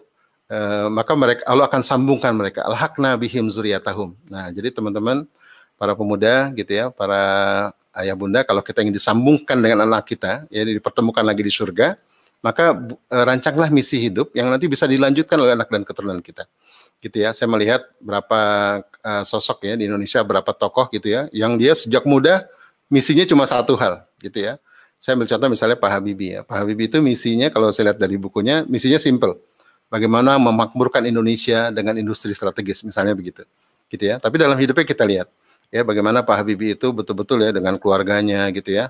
Walaupun pernah pindah-pindah kerja kan, pernah jadi dosen, pernah jadi perusahaan kereta api, itu saja, gitu ya. Pernah jadi presiden, menjadi wakil presiden, pernah pensiun, gitu ya, pernah jadi menteri. Itu aja satu misi hidupnya, itu bagaimana memakmurkan Indonesia dengan industri strategis. Bahkan setelah jadi presiden pun masih bikin kapal terbang, gitu ya. Nah, ini luar biasa kan. Nah, itulah orang-orang yang punya konsisten dengan misi hidupnya sampai akhir. Ya, kita juga para ulama begitu ya. Maka kita saksikan juga para ulama anaknya ulama biasanya, gitu kan? Para nabi-nabi juga anaknya nabi sebagian besar gitu. Karena apa? Karena mereka ingin ada yang melanjutkan perjuangan mereka. Gitu ya, teman-teman sekalian, mudah-mudahan tadi baru 3 aspek ya. Kalau nanti kita lanjutkan mungkin nggak cukup waktunya. Kalau nanti secara fitrah sosial itu bagaimana kita membuat komunitas untuk mendukung perjuangan kita. Yang berikutnya lagi bagaimana kesehatan kita, lingkungan kita ya, environment kita jaga lestarikan agar bisa perjuangan kita bisa berlanjut.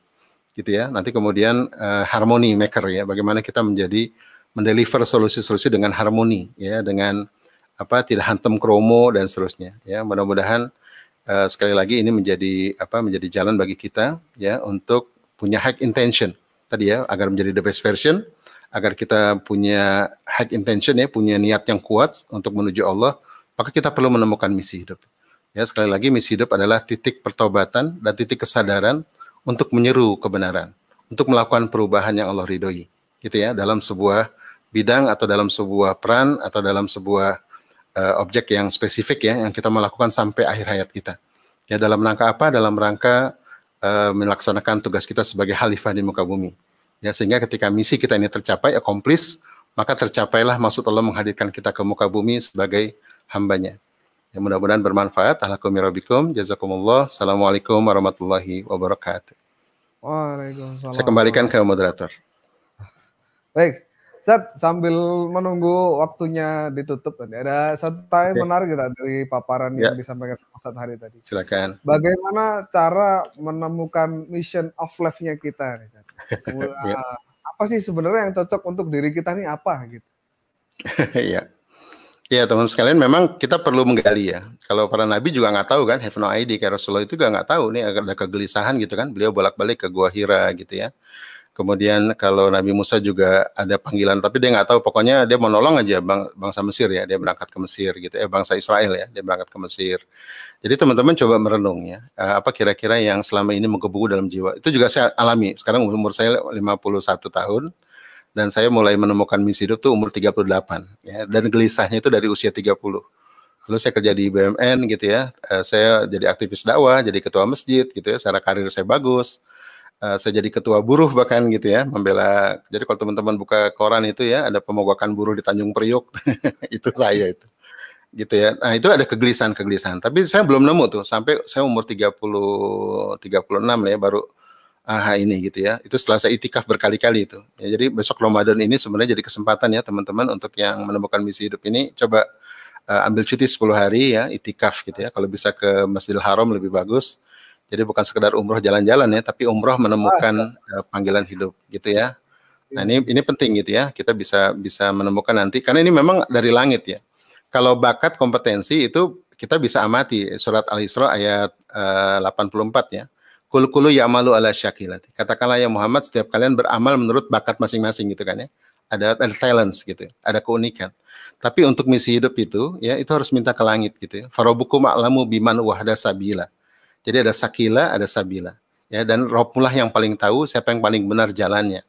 Gitu ya. Jadi harus meminta tetap gitu ya. Memang ini rahasia ilahi gitu ya. Tapi setiap orang itu sudah punya kadar-kadar. Tugas kita hanya memancing ya.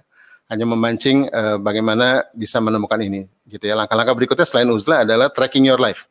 Coba di tracking hidup kita sejak kita usia berapa terserah ya, sejak SD, SMP gitu ya, atau sejak kuliah atau sejak menikah. Coba perhatikan ya, perhatikan pola dalam hidup kita. Kalau Steve Jobs nyebutnya connecting the dots ya. Coba lihat pola kita. Saya juga begitu. Saya dulu S1-nya matematika, S2 informatika, tapi panggilannya pendidikan. Saya juga bingung tuh. Gitu ya. Saya sering denial gitu ya, sering ignore. Nggak ini gitu ya, masa sih gitu ya. Karena kita berpikir mindset kita yang namanya misi hidup itu karir. Ternyata bukan gitu. Misi hidup itu satu yang manggil-manggil dalam jiwa untuk menyuruh kebenaran. Kadang-kadang nggak ada hubungannya dengan kuliah, nggak ada hubungannya dengan bisnis yang sekarang kita jalani gitu, nggak ada hubungannya kadang-kadang gitu ya. Tapi itu memang kalau kita lacak itu ketemu biasanya. Oh ini polanya ini gitu. Ternyata saya selalu di dunia pendidikan sebenarnya. Kenapa saya kalau kerja Senin sampai Jumat saya gelisah, tapi kalau Sabtu Minggu gitu ya ngobrolin pendidikan bisa 2 hari 2 malam tuh gitu ya. Ternyata itu panggilan hidup saya gitu ya. Nah itu saya mulai jujur umur 38, saya jujur. Sebelumnya saya selalu nggak jujur karena saya merasa bukan ini gitu ya. Nah maka saya tulis buku gitu ya. Agar teman-teman harus jujur ya dengan panggilan itu gitu ya. Misalnya ingin menebarkan Al-Qur'an gitu ya, ingin menebarkan pemikiran Islam, sambut aja itu. Ya nanti keberkahan Allah akan curahkan. Gitu ya. Jadi nggak peduli dengan ijazah, dengan kompetensi, dengan bisnis kita hari ini, apa yang manggil-manggil dalam jiwa kita untuk kita perjuangkan. Kadang-kadang nggak make sense gitu ya. Misalnya ingin melestarikan alam gitu ya, ingin hutan misalnya gitu ya. Yang satu yang jauh dari yang kita bayangkan. Tapi itu memang manggil-manggil dalam jiwa kita. Sambut aja dan minta pada Allah ya agar itu dikokohkan ya kekuatan itu. Maka kita minta tiap salat kan ihdinas syiratal mustaqim ya, syiratal ladzina an'amta alaihim ghairil maghdubi alaihim waladdallin. Amin. Dan misi hidup itu bukan obses ya. Jadi bukan tentang kita, bukan tentang keluarga kita, bukan tentang kepentingan kita bukan, tapi tentang kepentingan Tuhan, tentang kepentingan umat gitu ya. Sesuatu yang kita meniada, semakin kita meniada maka Allah semakin mengada gitu bahasanya. Yang mudah-mudahan manfaat. Masya Allah. Alhamdulillah. Ini sebenarnya masih banyak nanya, tapi kayaknya nanti kita lanjut di belakangnya via WhatsApp mungkin. Iya. Makasih. Ya, sangat terbatas, jadi kita harus. Memang panjang bahasannya bisa berseri-seri nih. Tapi Masya ini Allah. sekedar bikin seri begitu bersama panitia, bersama teman-teman terang ini trigger aja sebenarnya, trigger teman-teman agar jangan galau gitu ya. Karena ini umur galau nih, saya yakin ya. Yang hadir di forum ini rata-rata antara 20 sampai 40 lah ya, kebanyakan. Ini umur-umur galau sebenarnya, umur-umur untuk memastikan kegelisahan itu ya. Karena Allah sedang bicara pada kita, ayo Kemon, sampai kapan bro? Gitu ya, cari duit doang. Sampai kapan bro ngaji dari sana ke sini tapi nggak jelas apa misinya gitu. Ngaji juga perlu misi loh. Gitu ya. Hijrah juga perlu misi ya kan. Bukan hijrah cuman euforia kan, tapi bagaimana hijrah itu on mission gitu ya. Ada yang kita perjuangkan yang manggil-manggil dalam jiwa kita. Karena saya lihat banyak pemuda hijrah ini nggak punya mahjar gitu ya. Mahjar itu maksudnya tempat hijrah yang merupakan panggilan dia gitu. Apa yang mau diperjuangkan sampai akhir gitu ya. Gitu.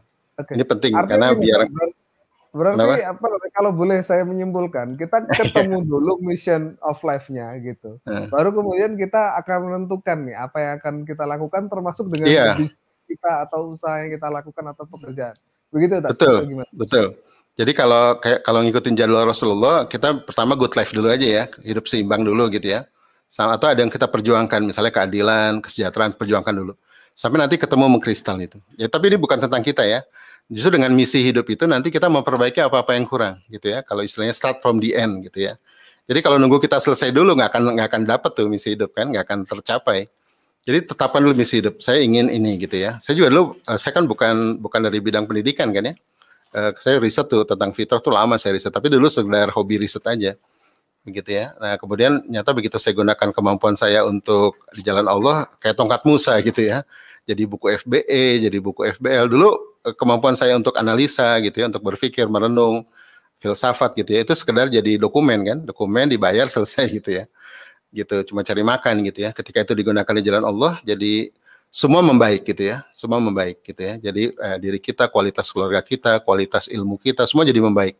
Karena kita punya tadi high intention ya, punya sesuatu yang besar yang kita mau perjuangkan sampai akhir gitu ya, sehingga jiwa kita menjadi tenang untuk mencapai itu. Jadi ini memang perjuangan ya, jihadun nafs ya. Nanti penghalangnya apa? Obsesi itu penghalang ya, distract gitu ya, membuat distract itu obsesi dunia gitu ya. Terus kemudian lalai, goflah gitu ya, merasa hidup ini panjang gitu ya, atau salah berpikir ya, menyangka hidup ini ya sekedar soleh saja gitu ya, bukan soleh tadi ya, wa namilan solehan tardohu, ada amal soleh yang Allah ridho gitu. Jadi ada jenjang-jenjang amal soleh sebenarnya gitu ya, ada peringkatnya gitu. Nah kita berharap peringkat amal soleh yang paling atas adalah ada yang besar yang kita lakukan untuk umat ya, sehingga itu menjadi legacy bagi anak keturunan kita, juga bagi amal jariah kita dan ilmu yang bermanfaat di akhirat kelak gitu.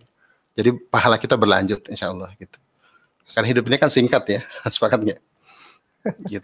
Jadi harus agak jenius ya kata Rasulullah ya, man akil akiyas gitu ya, man ayul akiyas. Orang yang jenius itu orang memikirkan hidup setelah kematian kan gitu ya. Maka kita harus prepare nih.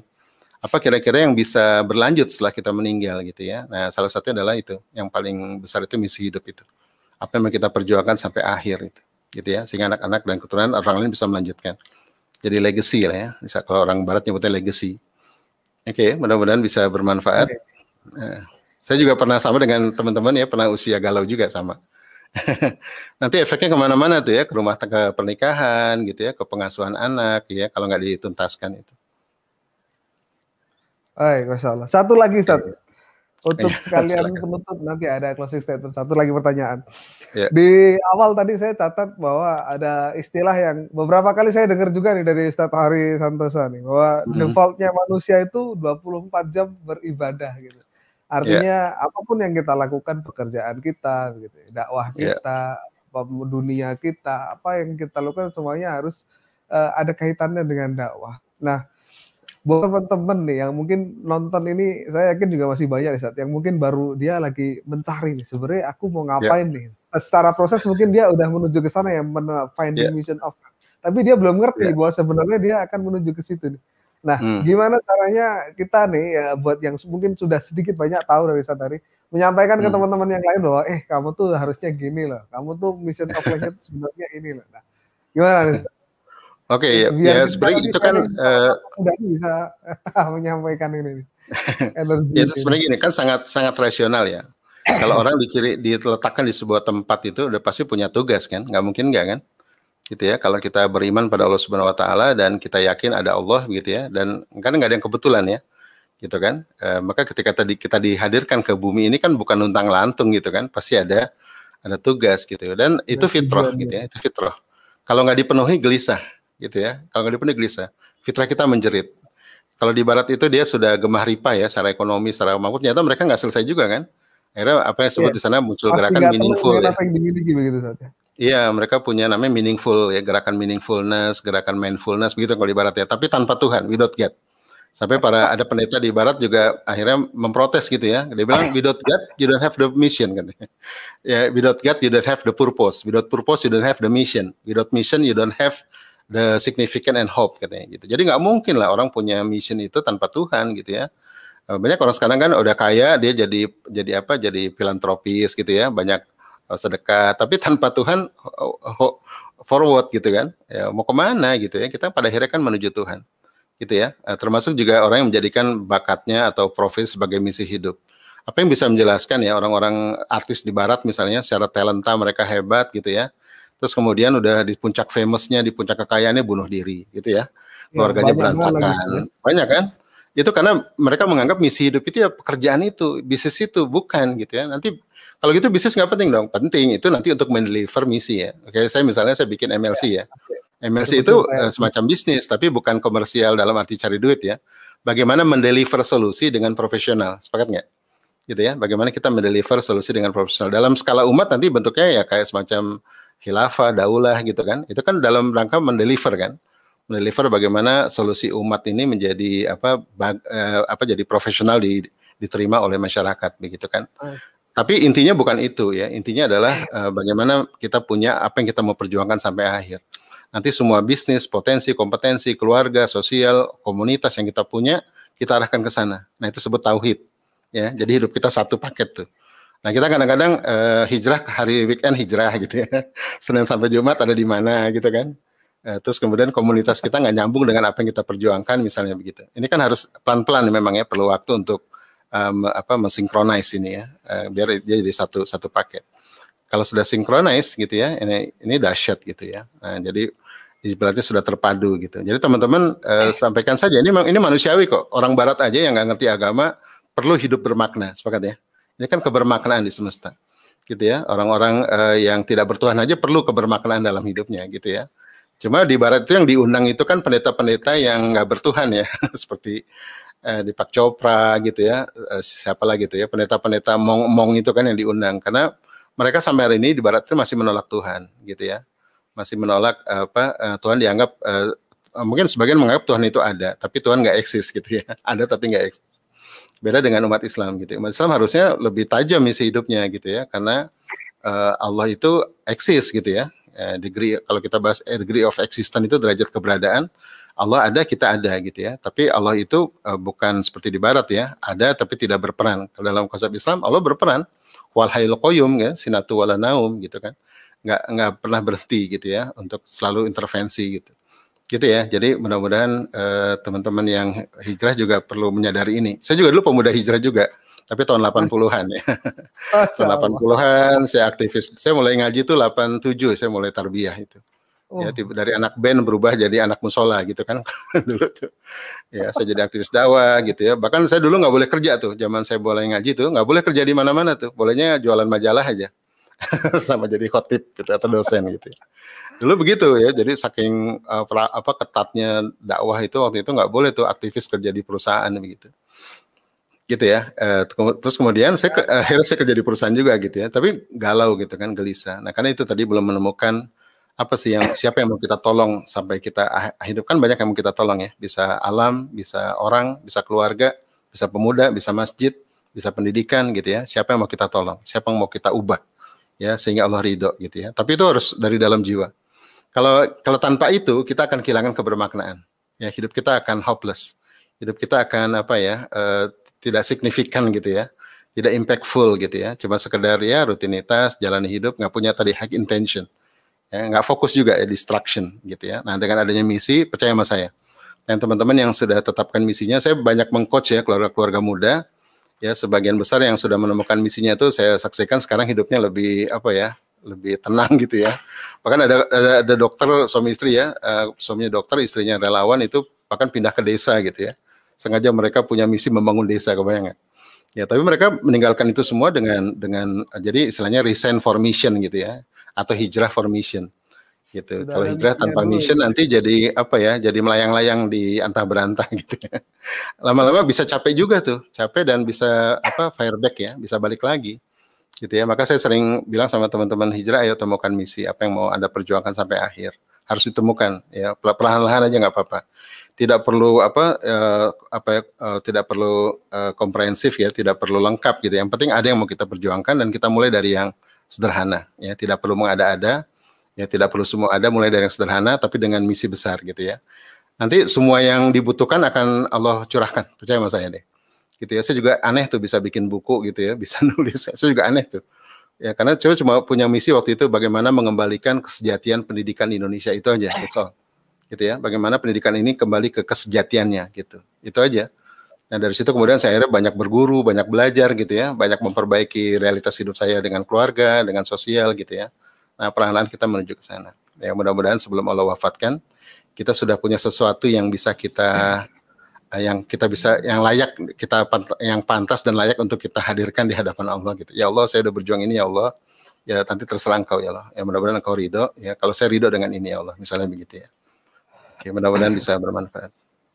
Masya Allah, Masya Allah. Ya. Saya jadi ingat juga nih, Ustaz. Ada Ya. satu materi yang pernah saya dapatkan dari guru public speaking saya. Kalau kita Oke. sudah ketemu, kalau bahasanya Ustaz hari adalah mission of life gitu. Kalau kata beliau ini adalah purpose-nya, ngapain sih kita di depan, tampil di depan sebagai public speaker. Sudah ketemu itunya, tujuannya, why-nya, maka dia akan merecall, gairah itu akan merecall maklumat-maklumat yang apa namanya, bisa mendukung mission of life-nya gitu. Betul ya, Ustaz? Oke, nah makanya purpose itu harus yang paling tinggi gitu ya. Kalau di Islam itu purpose tuh beribadah tadi kan. Bagaimana ini semua kita persembahkan kepada zat yang maha hebat gitu ya. Kebayang nggak? Kalau antum public speaking di muka publik ya, itu dipersembahkan untuk umat, untuk Allah, itu rasanya beda tuh. Kalau orang stand up comedy nyebutnya act out ya, acting keluar semua begitu kan. Saya termasuk bukan orang yang suka bicara di depan publik. Saya orang yang senangnya mikir, ya, riset. Saya nggak suka ngomong kayak gini sebenarnya. Saya kalau diundang di muka publik tuh biasanya saya mikirnya kapan pulang gitu. Tapi karena ini panggilan Allah gitu ya, saya harus bicara gitu ya. Saya harus banyak menyadarkan para pemuda agar jangan limbung seperti saya dulu gitu ya. Dan ulama sebenarnya sudah banyak menuliskan tentang pentingnya mission of life ya, tapi dalam perspektif Islam gitu ya. Cuma kita terserak di mana-mana begitu ya, sehingga kita tidak paham bahwa memang hidup ini harus menemukan mission of life tadi gitu ya. Nanti secara kolektif ya, orang-orang yang punya misi ini secara kolektif kan jadi khairul ummah kan, kebayang nggak? Ya kalau setiap para pemuda ini punya misi hidup, punya sebuah perjuangan yang besar, ketika dia bergabung menjadi sebuah jamaah ya, maka dahsyat tuh jamaahnya. Sepakat nggak? Ya, ibaratnya tentara itu kita lengkap nanti ya, ada yang di garis depan, ada yang di artileri, ada yang di garis belakang, semua kita lengkap itu. Nah, kenapa umat ini susah tegak ya? Karena barangkali individu-individunya tidak memiliki perjuangan yang dalam gitu ya, atau yang besar yang dia ingin perjuangkan, sehingga bangunannya rapuh juga kan, gitu ya. Kalau bata-batanya nggak kokoh kan, bangunannya nggak kokoh gitu. Gitu kan. Mudah-mudahan kita jadi bata lah dalam bangunan umat ini, dengan bata yang kokoh ya, bata yang punya manfaat signifikan, walaupun cuma di sudut ya, tapi signifikan dia. Nah itu misi hidup gitu. Baik, Masya ya, Allah. mudah-mudahan. Baik. Amin. Sama-sama, semoga bermanfaat.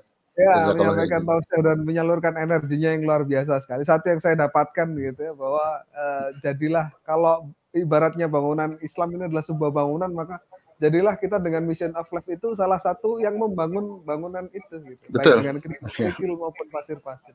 Ya. Baik.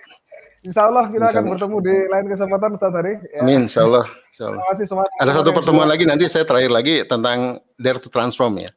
Jadi setelah menemukan misi hidup, kita harus berani untuk hijrah. Nah, jadi misi hidup itu sebenarnya bahan baku untuk orang hijrah gitu ya. Yang mungkin teman-teman panggilan kedua lah ini ya. Kalau dulu hijrahnya karena karena euforia mungkin, atau karena tobat gitu ya. Kalau sekarang hijrahnya karena on mission. Nah, gitu ya. Hijrah level 2 gitu ya. Mudah-mudahan manfaat. Masya Allah. Baik, terima kasih. Sama-sama. Terima kasih juga teman-teman semua yang sudah menonton di World Quran Fest 2021. Acara ini diselenggarakan oleh Halal Expo Indonesia, organized by Sky Connection, Khalif, dan RCTI Plus, didukung oleh Terang Jakarta, Chef Halal Indonesia, Rahma, Quran Pro, Fitrah World, dan Al-Widan Islam School. Insya Allah kita akan ketemu lagi dengan kesempatan. Jangan lupa nonton juga nanti Ba'da Tarawih gitu ya. Dan juga nonton juga nanti Ba'da Subuh setiap hari insya Allah. Jadi silahkan dicek di Instagramnya Halal Expo Indonesia. Jangan lupa subscribe YouTube-nya Halal Expo Indonesia juga. Baik, share sebanyak-banyaknya juga, like juga. Insya Allah teman-teman yang share juga akan mendapatkan jariahnya. Terima kasih. Saya Syarifudin Lukman dan segenap kru yang bertugas undur diri. Kita jumpa lagi di kesempatan. Assalamualaikum warahmatullahi wabarakatuh. وخلق الجان